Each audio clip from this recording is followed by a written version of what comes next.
रामपुर नाम के एक छोटे से गांव में मोहन नाम का एक गरीब लड़का रहता था। उसके परिवार में उसके साथ उसके बूढ़े माता पिता रहते थे। सोहन का परिवार बहुत ही गरीब था। उनके पास ना तो कोई जमीन थी, नहीं खाने के लिए कोई साधन था। सोहन दिन भर मजदूरी करता और उससे जो कुछ भी कमा पाता उसी से अपने पूरे परिवार का पेट भर लेता। यह देखकर सोहन के माता पिता बहुत दुखी होते। हमारे पास ना अपना घर है और ना ही अपनी कोई जमीन। हमारा बेटा दिन भर दूसरों के खेतों में मजदूरी करता है और उसके बदले भी उसे बहुत कम पैसे मिलते हैं। हम दोनों अपने बेटे पर बोझ बन रहे हैं। परेशान मत हो रीमा, हमारा बेटा बहुत मेहनती है, भगवान सब देख रहा है। सोहन ने कभी किसी के साथ गलत नहीं किया, वह ईमानदारी से मेहनत करता है। उसने बचपन से बहुत परेशानियां देखी हैं, पर उसने कभी हार नहीं मानी। एक दिन हमारा बेटा भी बहुत धन कमाएगा और उसकी सारी परेशानियां दूर हो जाएंगी। सोहन हमेशा सोचता था कि आज भले ही उसकी किस्मत उसका साथ ना दे रही हो, पर उसे यकीन था कि अगर वह मेहनत करता रहेगा तो एक दिन उसका भाग्य भी बदलेगा और उसकी सारी परेशानियां खत्म हो जाएंगी। एक दिन सोहन लालाराम जमींदार के खेत पर काम कर रहा था। लालाराम पास के एक पेड़ के नीचे बैठा था। सोहन अपने काम में लगा हुआ था। तभी उसने देखा कि लालाराम बहुत ही उदास है और गहरी चिंता में डूबा हुआ है। लालाराम को उदास देख मोहन तुरंत लालाराम के पास गया और बोला, क्या हुआ मालिक, आप बहुत उदास लग रहे हैं। मुझे ऐसा लग रहा है जैसे आप किसी गहरी चिंता में हैं। कुछ हुआ है? मुझे बताइए, क्या पता मैं आपकी कोई सहायता कर सकूं। सोहन की बात सुनकर लालाराम को गुस्सा आ गया और वह सोहन से गुस्से में बोला, अरे तू मेरी क्या सहायता करेगा? तू खुद अपनी सहायता कर सकता है क्या? अगर तू किसी की सहायता करने के काबिल होता तो क्या तुझे 2 वक्त के खाने के लिए आज मेरी जमीन पर काम करने की जरूरत पड़ती? चल यहाँ से जा, अपना काम कर और मुझे परेशान मत कर। सेठ जी, ऐसा नहीं है, यह सब वक्त वक्त की बात है।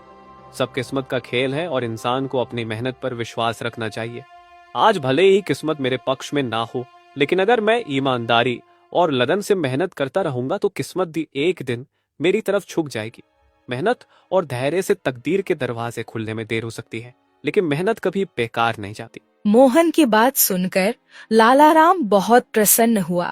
अरे सोहन, तेरे विचार तो बहुत अच्छे हैं। तेरी बातें सुनकर मन को एक सुकून सा मिला है। इतनी परेशानियों में भी तू अपनी जिंदगी खुश होकर काट रहा है। सेठ जी, यह सब मेरे पिता की सीख है। जब भी मैं किसी चीज के लिए अपने पिता से जिद करता था तो मेरे पिता हमेशा मुझे यही समझाते थे, बेटा सोहन, हमारे पास इतना धन नहीं है कि मैं तेरी हर इच्छा पूरी कर सकूं, लेकिन एक बात हमेशा याद रखना, जिंदगी भी मौसम की तरह होती है। कभी यह धूप की तरह खुशियों से भरी होती है, कभी ठंड की तरह कठिनाइयां लाती है और कभी बारिश की तरह परेशानियां आती है। लेकिन जैसे हर मौसम बीत जाता है वैसे ही जिंदगी के मुश्किल हालात भी गुजर जाते हैं। बस धैर्य और हिम्मत बनाए रखना जरूरी है, क्योंकि एक दिन सब कुछ ठीक हो ही जाता है। अरे वाह, लगता है तेरे पिता बहुत ही नेक इंसान है। किसी दिन मैं भी उनसे जरूर मिलूंगा। मालिक, क्या हुआ है? आप एक बार मुझे साफ साफ बताइए, क्या पता आपकी परेशानी का कोई हल मिल ही जाए। अरे सोहन, मैं एक बहुत बड़ी परेशानी में फंस गया हूँ। मुझे अपनी परेशानी का कोई भी हल नजर नहीं आ रहा है। सेठ जी, एक बार मुझे बताइए तो क्या पता आपकी परेशानी का कोई हल निकल ही जाए। सोहन, हमारे गांव में मेरे पिता की एक पुश्तैनी जमीन थी जो काफी पीढ़ियों से हमारे पास थी। उस पर मेरा और मेरे भाई का हक है, पर हमारे गांव के ही 2 बाप बेटों ने उस पर कब्जा कर लिया है। मैं पुलिस थाने में केस दर्ज कराने की सोच रहा था, लेकिन गांव के बहुत बड़े बड़े लोग उनके साथ हैं। मैं कितनी भी कोशिश कर लूं, लेकिन मैं उन लोगों का कुछ नहीं बिगड़ पाऊंगा। अब तो उन लोगों ने उस जमीन पर खेती भी शुरू कर दी। मेरे पिता की पुश्तैनी जमीन मेरे हाथों से छीनी जा रही है, इसलिए मैं बहुत परेशान हूँ। मुझे समझ नहीं आ रहा मैं अब क्या करूँ।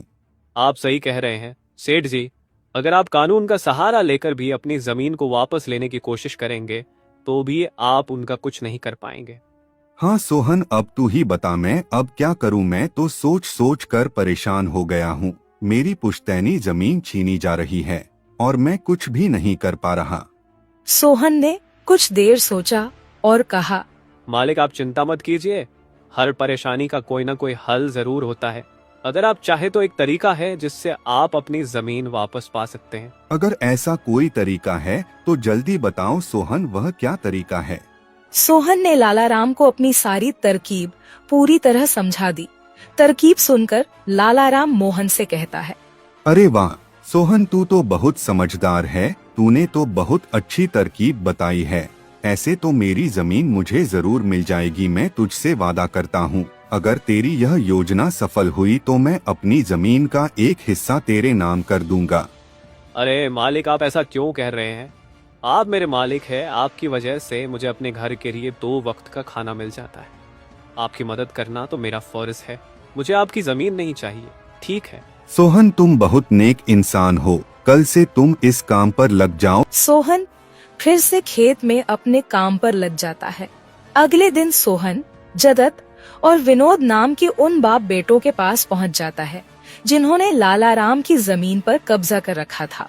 नमस्कार सेठ जी, मैं यहाँ से गुजर रहा था तो पास के लोगों ने बताया कि आपके यहाँ काम के लिए मजदूर की जरूरत है। क्या आपके यहाँ मुझे भी कोई काम मिल सकता है? अरे अरे, कौन हो तुम? तुमसे किसने कह दिया कि यहाँ मजदूर की जरूरत है?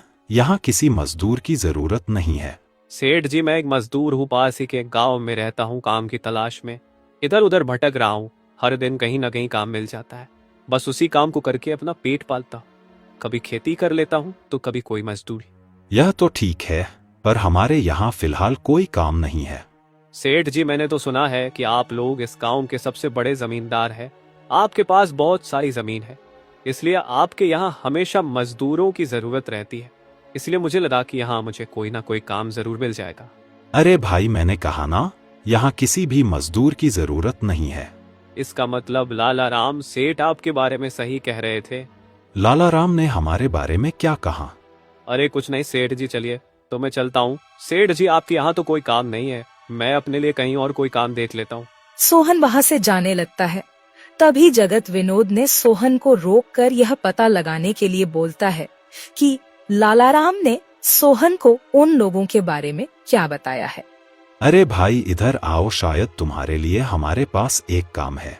सोहन तुरंत उनके पास चला गया और बोला, धन्यवाद सेठ जी, बताइए क्या काम है? आप जो भी काम बोलेंगे मैं हर काम करने के लिए तैयार हूँ, आखिर बूढ़े माँ बाप का पेट पालना है। अरे सब्र रखो, काम तो हम तुम्हें बता ही देंगे। पहले यह बताओ कि लाला राम हमारे बारे में क्या कह रहा था। सेठ जी मैं पहले लाला राम सेठ के यहाँ काम करता था, पर वह बहुत ही कंजूस और बदतमीज आदमी है। मैं उनकी यहाँ दिन रात मेहनत करता, पर इतनी मेहनत करने के बाद भी वो मेरी सही मजदूरी नहीं देता था। इस बात पर कल मेरी उससे बहस हो गई थी। फिर क्या हुआ? लाला राम ने हमारे बारे में क्या कहा? जब मेरी सेठ लाला राम से बहस हो रही थी तब उसने ने मुझे कहा कि पूरे गांव में उनसे ज्यादा मजदूरी कोई नहीं दे रहा। तो मैंने गुस्से में कह दिया कि गांव के सबसे बड़े जमींदार जगत सेठ और विनोद सेठ सबसे अच्छी मजदूरी देते हैं, इसलिए उनके यहाँ हमेशा काम करने वालों की भीड़ रहती है। हाँ भाई, बिल्कुल सही कहा था। आखिर हम गांव के सबसे बड़े जमींदार हैं। हमारा फर्ज है कि जो भी मजदूर हमारे यहाँ काम करता है उसे उसकी मेहनत के हिसाब से सही मजदूरी मिले। वाह सेठ जी, आपने बहुत अच्छी बात कही। लाला राम सेठ कभी भी आपकी बराबरी नहीं कर सकता, वह तो शायद आपके जितना भी नहीं सोच सकता। जगत और विनोद सोहन की चापलूसी भरी बातों में आ जाते हैं और उसे अपने यहाँ काम पर रख लेते हैं। चलो अब काम की बात करते हैं। तुम एक अच्छे इंसान लगते हो, हमें अपने खेत पर काम करने के लिए तुम्हारे जैसे ही एक मजदूर की जरूरत है। कल से ही काम पर आ जाना। कुछ दिन ऐसे ही बीत गए। एक दिन जगत अपने बेटे विनोद से बोला, विनोद बेटा, यह सोहन तो बहुत मेहनती है, यह अकेले ही 4 लोगों का काम कर देता है। अच्छा हुआ कि हमने इसे रोक लिया। हाँ पिताजी, आप सही कह रहे हो। सोहन बहुत मेहनती है, इसके जितना काम शायद ही कोई और करता होगा। ये पूरा दिन यहाँ काम पर अकेला लगा रहता है। सोहन की मेहनत ने जगत और विनोद का दिल जीत लिया। कुछ दिन और बीत गए। एक शाम जगत और विनोद अपने खेतों का दौरा कर रहे थे। जब वे अपने खेत पर पहुँचे तो देखा कि सोहन इतने देर तक भी काम कर रहा था। सोहन भाई, अब तो रात होने वाली है, तुम इतनी देर तक काम क्यों कर रहे हो? अब घर जाओ और आराम कर लो। सेठ जी, हमारी किस्मत में आराम कहाँ है? घर पर बूढ़े माँ बाप है, काम नहीं करूंगा तो उनके लिए 2 वक्त का खाना कहाँ से जुटा पाऊंगा? घर पर बैठकर आराम करने से अच्छा है कि मैं काम करूं। इस तरह मेरा मन भी लगा रहता है। तुम बहुत मेहनती हो सोहन, आज का काम यहीं छोड़ दो और घर जाकर आराम करो। नहीं सेठ जी, इसकी कोई जरूरत नहीं है। मैं काम करने में खुश हूँ। आप लोग जाइए, मैं ठीक हूँ। ठीक है सोहन, फिर हम जाते हैं। जब तुम्हारा मन करे काम खत्म करके अपने घर चले जाना, ठीक है। इसके बाद जगत और विनोद खेत को सोहन के भरोसे छोड़कर चले गए। अगली सुबह जब विनोद और जगत अपने खेत पर लौटे तो देखा कि वहाँ पुलिस खड़ी है। पुलिस को देखकर दोनों दौड़ते हुए आए और पूछा, क्या हुआ थानेदार साहब, आप यहाँ क्या कर रहे हैं? क्या यह जमीन तुम दोनों की है? हाँ थानेदार साहब, यह जमीन हमारी है, हमारे पास इसके कागजात भी हैं। फिर तो तुम दोनों को ले जाकर जेल में डालना ही पड़ेगा। यह क्या कह रहे हैं थानेदार साहब, हम कुछ समझे नहीं, आप क्या कहना चाह रहे हैं? अभी तुम दोनों बहुत अच्छे से समझ जाओगे। वह देखो तुम्हारी जमीन से क्या निकला है। थानेदार के कहते ही दोनों बाप बेटे जब पलट कर देखते हैं तो वहाँ उनकी जमीन में एक लाश दबी हुई थी जिसमें सिर्फ कंकाल बचा था। यह देखकर दोनों बाप बेटे डर जाते हैं। थानेदार साहब, यह किसकी लाश है और यह हमारे खेत में कहाँ से आ गई? अब बहाने मत बनाओ, पहले लोगों को मारो फिर उन्हें अपनी जमीन में गाड़ दो और अब कह रहे हो कि यह क्या है? नहीं थानेदार साहब, हमें नहीं पता कि यह सब क्या है। यह लाश यहाँ कैसे आई, हमें कुछ नहीं पता। अब झूठ मत बोलो, अगर फांसी नहीं हुई तो कम से कम तुम दोनों को उम्र कैद की सजा तो जरूर मिलेगी। फांसी और उम्र कैद की बात सुनकर दोनों बाप बेटे डर गए और थानेदार के सामने गिड़गिड़ाने लगे। थानेदार साहब, हम इस लाश के बारे में कुछ नहीं जानते। हमें नहीं पता यह लाश किसकी है और इसे यहाँ कौन गाड़ कर चला गया। इस मामले से बचने के लिए दोनों ने कुछ तरकीब सोचनी शुरू की। तभी सोहन वहाँ आ जाता है। अरे सेठ जी, यह पुलिस यहाँ क्यों आई है? क्या हुआ है? सोहन देखो, पता नहीं कहाँ से हमारी जमीन में यह कंकाल आ गया है। मालिक, यह कंकाल यहाँ कहाँ से आ गया? ये तो बहुत गंभीर बात है। हाँ सोहन, पता नहीं यह कंकाल यहाँ कहाँ से आया है और थानेदार साहब को लगता है कि इसे हमने यहाँ मारकर गाड़ा है। अब तू ही कोई उपाय सोच जिससे हम इस परेशानी से बच सके। तीनों को आपस में खुसर फसर करते देख थानेदार ने कहा, अब कोई तरकीब मत बनाओ, तुम दोनों बाप बेटों में से कोई एक तो जरूर जेल जाएगा। अब तुम ही तय करो जेल कौन जाएगा। थानेदार साहब, थोड़ा सा समय दीजिए, हम तय कर ले कि जेल कौन जाएगा। मैं बस 5 मिनट देता हूँ, जल्दी से फैसला करो कौन जाएगा जेल। सोहन, जगत और विनोद थोड़ी दूरी पर जाकर बात करने लगे। देखो मालिक, दोनों के फंसने से अच्छा है कि कोई एक फंसे। अब सोचिए कौन जाएगा। हम दोनों में से कोई भी जेल नहीं जाना चाहता। सोहन भाई, कोई उपाय सोचो जिससे हम दोनों इस मुसीबत से बच सके। मालिक, एक बात कहूँ, इस कंकाल को देखकर ऐसा लगता है कि इसे काफी महीने पहले जमीन में दबाया गया होगा। जगत फांसी की बात सुनकर पहले ही डर गया था और सोहन की बात सुनते ही उसने फटाफट पूरी कहानी सोहन को बता दी। देखो सोहन भाई, सच कहूँ तो यह जमीन हमने कुछ महीने पहले ही लालाराम से हड़प ली थी। विनोद की बात सुनकर मोहन ऐसा दिखाने लगा जैसे उसे कुछ पता ही ना हो। क्या क्या कहा मालिक आपने? ये जमीन हड़पी थी, मुझे कुछ समझ नहीं आ रहा, जरा साफ साफ बताइए। जगत ने जमीन हड़पने की पूरी कहानी सोहन को बताई।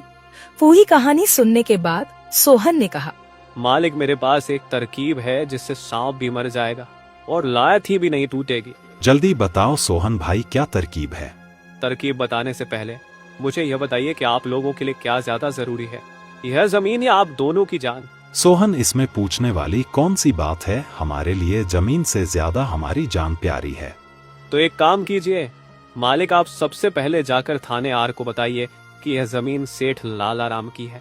आप उनसे बोलिए कि हमने तो कुछ महीने पहले ही यह जमीन बस काम करने के लिए उनसे ली थी, बाकी का काम मैं संभाल लूंगा। अरे सोहन, लेकिन इससे तो हमारी जमीन हमसे छिन जाएगी, फिर क्या होगा? नहीं मालिक, शायद आप मेरी तरकीब समझ नहीं पाए। जब आप थानेदार को बताएंगे कि यह जमीन सेठ लालाराम की है तो पुलिस किसे गिरफ्तार करेगी? सेठ लालाराम को। और जब लालाराम जेल चला जाएगा तब आप लोग फिर से जमीन पर कब्जा कर सकते हैं। इससे आप लोग भी जेल जाने से बच जाओगे और जमीन भी आपके ही के पास रहेगी। सोहन की तरकीब सुनकर दोनों बाप बेटे दंग रह गए। वाह सोहन भाई, तुम तो बहुत होशियार हो। आज तक तुमने हमें अपने काम से खुश किया था, अब तुम्हारी बुद्धि हमारी जान भी बचाएगी। इसके बाद तीनों थानेदार के पास गए और मोहन ने जो कुछ कहा था वही बात दोनों बाप बेटे थानेदार से कहने लगे। थानेदार साहब, यह जमीन हमारी नहीं है। हमने कुछ महीने पहले ही काम करने के लिए यह खेत लालाराम सेठ से लिया था। वह जब खुद फंस गए हो तो अब किसी और को फंसाकर अपनी जान बचाना चाहते हो ना? साहब, अगर आपको हमारी बात पर यकीन नहीं हो रहा तो आप सोहन से पूछ लीजिए। वह हमारे साथ बस कुछ दिनों से ही काम कर रहा है। इससे पहले वह सेठ लालाराम के यहाँ काम करता था। बोलो सोहन, यह जमीन किसकी है? थानेदार साहब, ये जमीन सेठ लालाराम की है। जगत सेठ और विनोद सेठ ने तो बस कुछ समय से इस जमीन पर खेती कराना शुरू किया है। सोहन की बात सुनकर थानेदार ने सोहन से कहा, सेठ लालाराम को बुलाने के लिए कहो। सोहन, तुम एक काम करो, जाओ और सेठ लालाराम को बुलाकर लेकर आओ। सोहन तुरंत जाकर सेठ लालाराम को बुला लेता है, परंतु लालाराम अपने साथ गांव के सरपंच को भी अपने साथ ले आता है। यहाँ क्या हो रहा है? यहाँ इतने लोग क्यों जमा है? देखिए सरपंच जी, इन दोनों की जमीन से एक कंकाल निकला है और अब यह लोग कह रहे हैं कि यह जमीन इनकी नहीं है बल्कि सेठ लालाराम की है।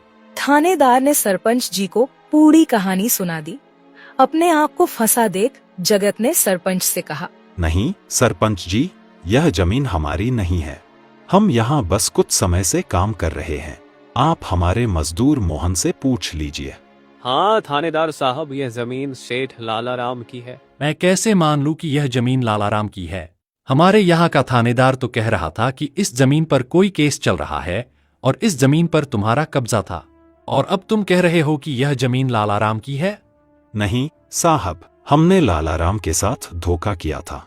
हम बस इस जमीन को हड़पना चाह रहे थे, लेकिन अब हमें यह जमीन नहीं चाहिए। अगर आप चाहें तो हम केस भी वापस ले लेंगे। थानेदार साहब, आप जाइए, बाकी का काम अब हम संभाल लेंगे। सरपंच के कहने पर थानेदार वहाँ से चला जाता है। सरपंच ने लालाराम से कहा, अब बताओ, यह कंकाल यहाँ कैसे आया? तुमने किसे मारकर यहाँ गाड़ा है? अरे साहब, यह तो नकली कंकाल है। इन दोनों ने मिलकर मेरी जमीन हड़प ली। मैंने और मोहन ने मिलकर यह तरकीब सोची थी ताकि इन दोनों से सच निकलवा सकें। लालाराम की बात सुनते ही दोनों बाप बेटों के पैर तले जमीन खिसक गई।